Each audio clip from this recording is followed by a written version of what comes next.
এক ডাক্তারের কাছে একজন আহত মানুষ আসলেন। এসে বললেন যে ডাক্তার, আমি অ্যাক্সিডেন্ট করেছি, ব্যথা পেয়েছি।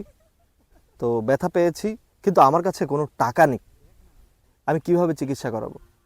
তো ডাক্তারের আসলে মনটা গলে গেল। তখন ডাক্তার বলল, ঠিক আছে, আপনি আসুন, আমি আপনার চিকিৎসা করে দিচ্ছি। তখন ডাক্তার ওই লোকটার চিকিৎসা করলেন, তাকে ব্যান্ডেজ করালেন। সব সেবা শুশ্রূষা দেওয়ার পরে তিনি তাকে কিছু ওষুধও দিয়ে দিলেন। ওই লোকটা কিছুক্ষণ পরে চলেও গেলেন। চলে যাওয়ার কিছুক্ষণ পর লোকটা আবার ফেরত আসলেন। এসে ডাক্তারকে একটা ফুল দিলেন। ফুলটা দিয়ে বললেন, কিছুক্ষণ যাওয়ার পরে আমি দেখলাম আমার পকেটে 10টা টাকা ছিল। তো ভাবলাম আপনাকে তো আর 10টা টাকা দেওয়া যায় না, তাই আপনার জন্য একটা ফুল কিনে আনলাম।